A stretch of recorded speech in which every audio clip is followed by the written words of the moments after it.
RCTP, beginner to 512, level 6, 511D to 512, introduction.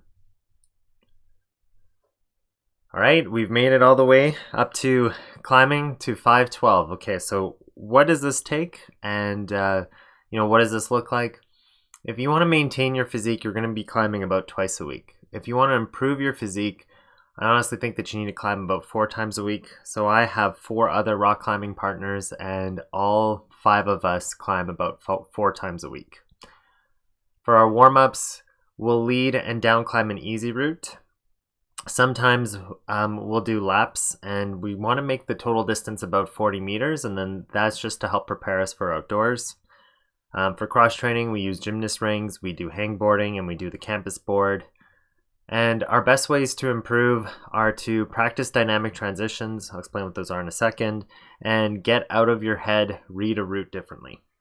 This is one of the elite climbers at my gym, and what he does is he likes to jump on like a 10 minus, and he leads up to the top, and you see him just touching the anchors here, and then he'll lead his way back down the entire route. Sometimes he does even 2 laps.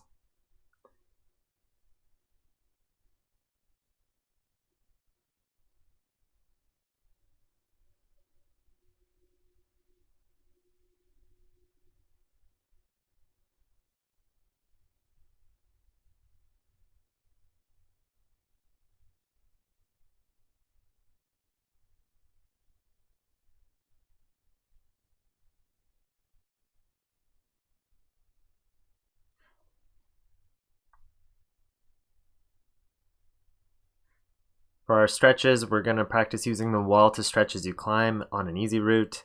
We have a lap band stretch, box pigeon stretch, box high step stretch, box straight leg stretch. If you can tell, I fell in love with using boxes as part of my workouts. And we have a lunge, rock forward and back. Stretch as you climb. We're going to watch this elite climber as he uses the wall to stretch. Now, you don't need to necessarily use the wall and to go as extreme as he is doing, but it's really great to just figure out and move yourself in different body positions, especially on like a real easy route for yourself, because in that way you get to just kind of wake up your muscles on something that's like a 5-10 minus as your warm up. Lat band twist. For this lat pull, you want to have a really strong rubber band or resistance band. You want to put one leg forward and one leg back, and this is an amazing stretch for your lats. Box pigeon stretch. I love using a box now to help me stretch, so what you can do is you can just stand directly in front of the box and you can put one leg on top of it like this. You can also lean it forward to maybe increase that stretch. Now what you'll find is that one of your legs can do this fairly easily, and then the other leg will be a little bit tighter. And you can see that my right leg here is a lot tighter than my left leg, and I need to hover above the ground or a little bit above the box in order to do this stretch. Box high step stretch. Using a box, you can do this high step stretch where you put your foot up like this and then you kind of pull your shin in towards your body. Box straight leg. With a straight leg, you can use the box, put your leg up like this, kind of straight, and then you want to be able to practice reaching over, grabbing your toe and pulling it in. Lunge, rock forward and back. Our last mat exercise, we can get ourselves into a lunge. We can put our hands directly above our knee, and then we lean forward. We try to push our knee more closer to our toes, and then we're going to rock ourselves backwards, and we're going to pull back like this and point our toes up to the ceiling. And you can do this while you're breathing, so if you want to breathe in and lean forward, and then breathe out and go backwards, and just go to the rhythm of your breath, or you can go slower and just hold it, depending on whatever you like.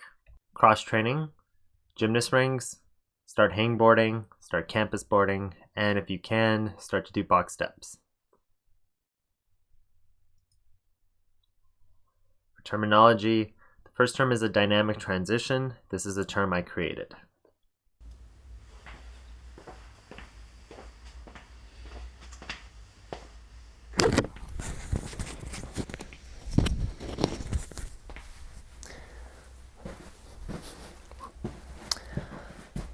I'm creating a new climbing term here, and the term is called a dynamic transition. So what is a dynamic transition? It's when you start with one set of muscle groups and you move on to a second set of muscle groups. So the easy way to think about this is like a muscle up where you're starting with a pull down action and then you switch into a press down action all as one move. Percentage. Percentage means the likelihood that you're going to make a move when you're on a specific part of a route. So one thing that I've definitely noticed is that shoes can make a big difference with this, especially just older shoes that you've kind of worn down. You might be able to see it here is that these shoes kind of no longer have an edge and the rubber's gotten fairly hard. The shoe also was like a pretty low profile. It wasn't really that aggressive of a shoe. Then I bought new shoes. These shoes used to be a lot more aggressive, but my flat feet have kind of like redone the curve, but they still have an edge and the rubber is super grippy. And to be quite honest, when I've switched to them and doing some 12 moves, I kind of feel like I'm cheating with this one. So if I'm standing up on a very tiny little edge and it's a fairly slick edge, with this shoe, I'll have a percentage of about like 50-50 of making the move.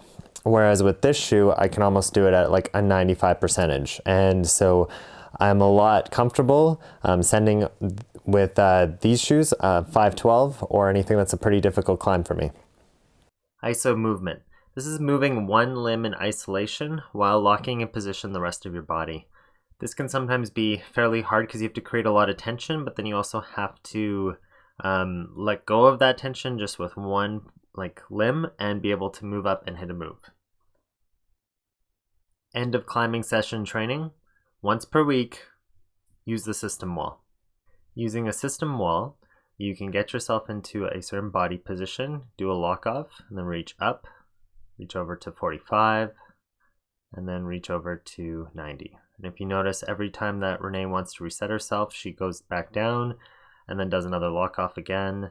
And then she touches that one hold, and then she does another lock off, 45, and then she touches that hold again and does a lock off at 90. The best way to improve is to practice dynamic transitions. So you can do this by finding something on a boulder problem or on a route that's pretty easy, but then force yourself to make it more of a dynamic transition and not just like reach the next hold easily. Try to skip that next hold and go for like the second hold. And this is a great way that, you might be on like a 5-10C, but that will help you for when you're struggling on dynamic transitions on a 5-12. The other thing is to get out of your head and read a route differently. You want to be starting to add one training day. There are some climbers that don't like to train. So out of the 5 climbers that I know of that we all climb at about the 5-12 range, 3 of us like to train once a week and 2 of them don't. Also start to project an ambitious climb. Again, all of the climbers at the 5-12 range that I know of, we all have exercise of a lifestyle. We all pretty much exercise almost every day of the week. We probably have one day off just for recovery, but we've built this up over time. It's not something that you can necessarily do right away. We definitely all climb about 4 times a week. So if we're more of a boulder, we'll be bouldering 2 days a week and then doing 1 rope day and 1 training day. Or if we're doing more rope climbs, then we'll do 2 rope days, we'll do 1 boulder day and 1 training day. And then this is just what you can see below here of like how often we climb. There's a lot of days that we'll climb 2 or 3 days even in a row.